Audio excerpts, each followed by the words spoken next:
The flight from Dubai to New York was full that day, and row 12 was unusually loud. A group of well-dressed passengers were cracking jokes, their laughter echoing through the cabin. But their attention soon shifted to a woman quietly settling. Into seat 12F, she wasn't wearing designer clothes or flashy jewelry. Her outfit was simple, her hair pulled back neatly, and she carried a worn-out book instead of a shiny gadget.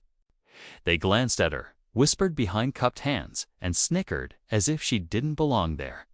One of them even joked, loud enough for her to hear, "Looks like economy snuck into business class." She didn't react. She simply smiled faintly, adjusted her seatbelt, and went back to reading. But not everyone was laughing. 2 rows ahead, an elderly Arab man, known by some of the crew as a billionaire businessman, sat quietly in 10C. His presence drew respect from the staff, but he, too, noticed the laughter. His eyes flicked briefly toward 1F, but then he turned away, lost in thought. The hours passed, the lights dimmed. Dinner trays were collected, and most passengers drifted into sleep. But just when the cabin had fallen into a rare silence, a sudden commotion broke out near the front.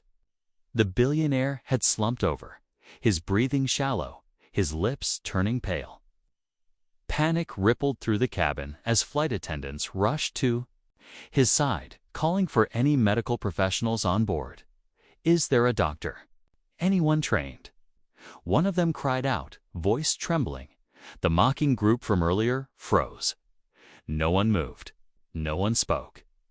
Then, quietly, the woman in 12F stood up, her voice calm, her steps steady. She walked toward the chaos, her simple presence now commanding the entire room. "I'm a paramedic," she said. "Let me help." Every eye was on her. The same people who had laughed now watched in stunned silence as she knelt beside the billionaire, checked his pulse, and started working.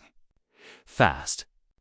But what happened next would change everything, and no one on that flight would ever forget it.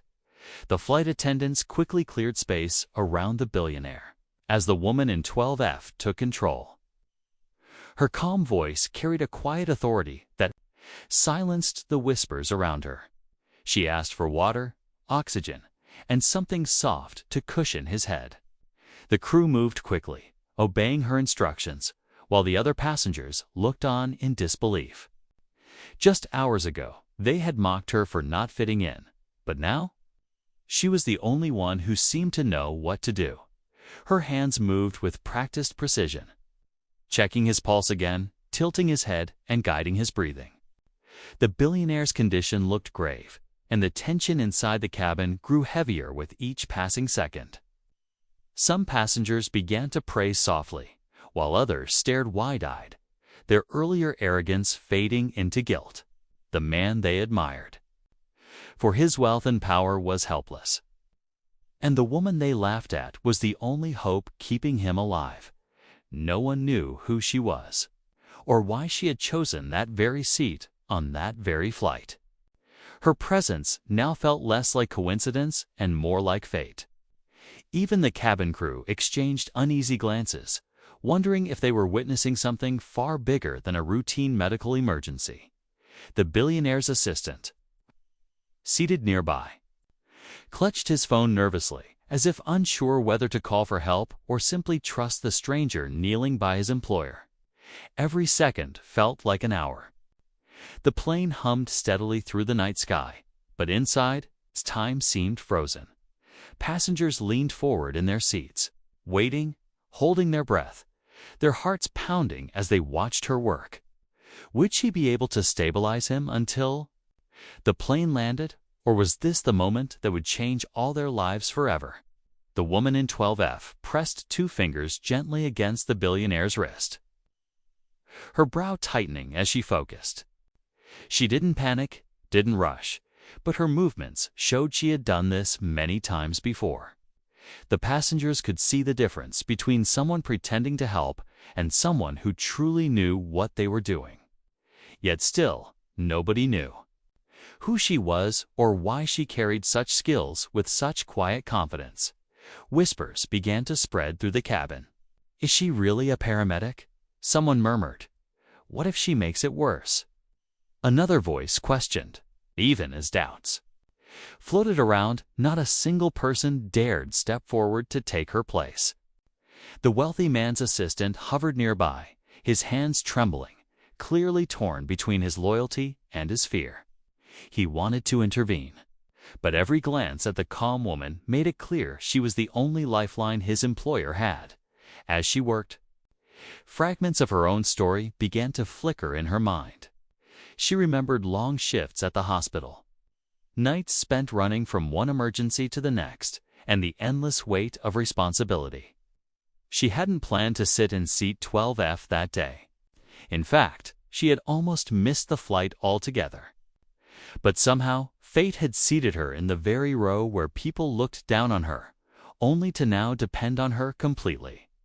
The air in the cabin grew heavy with suspense. Every passenger leaned forward, holding their breath, waiting for signs that the billionaire might recover. The crew exchanged worried looks, unsure whether to prepare for the worst or trust that this stranger would keep him alive. For the first time since the flight began, the laughter was gone, replaced by silence so sharp it cut through the hum of the engines. And in that silence, the entire plane waited to see what would happen next. The billionaire's breathing grew weaker, his chest rising only in shallow movements. A sharp gasp escaped from a passenger in the front row, and the tension inside the cabin snapped tighter. The woman in 12F kept her focus, her eyes darting between his face and the pulse she struggled to feel beneath her fingertips. Her voice was low but firm as she instructed the attendants to adjust the oxygen mask, her tone leaving no room for hesitation. The assistant's face had turned pale, his phone clutched so tightly his knuckles whitened. He glanced at the crew, then back at her, desperate for reassurance, but she gave none. She couldn't. Every second mattered, and the line between life and death was becoming razor thin. The passengers sat frozen, their earlier arrogance now replaced with fear, their eyes glued to the scene unfolding only a few feet away. Someone whispered a prayer. Another covered their mouth, afraid of what they might witness next. Even the laughter from the mocking group earlier had vanished completely. They were hunched forward now, their confidence gone, silently begging for the same woman they had ridiculed to succeed. The engines roared steadily outside, but inside the cabin, the atmosphere was suffocating. Every flicker of movement from the billionaire's body sent waves of hope or dread through the room. The woman adjusted his position, her hands steady though her own heart was racing. She could feel the weight of dozens of eyes pressing on her, demanding answers she couldn't yet give. Then, suddenly, his body jolted. A murmur rippled through the cabin, some leaning forward, others recoiling. The woman leaned in closer, her ear near his lips, searching for a sound, any sign of life. The suspense thickened. Was this the moment he slipped away, or the moment everything changed? The billionaire's body gave another sudden jolt, and for a brief second, everyone thought it was over. A woman in the front row let out a cry, while the assistant nearly dropped his phone. But the woman in 12F didn't flinch. She pressed her hand firmly against his chest, her face tightening as she realized something more dangerous was unfolding. This wasn't just a stroke, was escalating into something far worse. Her mind raced. She had treated countless emergencies, but here, thousands of feet in the air with limited equipment, the odds were stacked against her. She asked for a medical kit again, her tone sharper now, and when the attendant opened it, her eyes narrowed. Half of what she needed wasn't there. The reality of being trapped inside a plane with no hospital, no backup team, and no advanced tools hit her hard. But she couldn't let it show, not when everyone was depending on her. Whispers spread quickly through the cabin. What if he doesn't make it? Someone asked under their breath. Others began to panic, questioning why there wasn't another doctor on board. The tension grew heavier, and the billionaire's assistant was now pacing in the aisle, torn between trust and despair. The passengers who had mocked her earlier exchanged guilty glances, their fear almost visible in the dim cabin light, just as she steadied the oxygen mask and checked his pulse again. A new complication arose. The billionaire's breathing stopped. Altogether, the silence that followed was deafening, the kind that made every heartbeat in the cabin echo louder. The woman in 12F froze for half a second, the weight of the moment crashing down on her. Now, it wasn't about stabilizing him, it was about pulling him back from the edge. And in that fragile moment, with the entire plane holding its breath, the real fight for his life was only beginning. Her hands moved quickly, pressing against his chest in steady compressions while she counted under her breath. The cabin had fallen into complete silence, broken only by the sound of her commands and the hum of the engines. Seconds dragged into eternity, every passenger watching as if their own lives depended on the outcome. Then, after one final push, a faint gasp escaped from the billionaire's lips. His chest rose again, uneven but alive. A wave of relief swept through the cabin. Some passengers began to clap quietly. Others wiped away tears they hadn't realized were forming.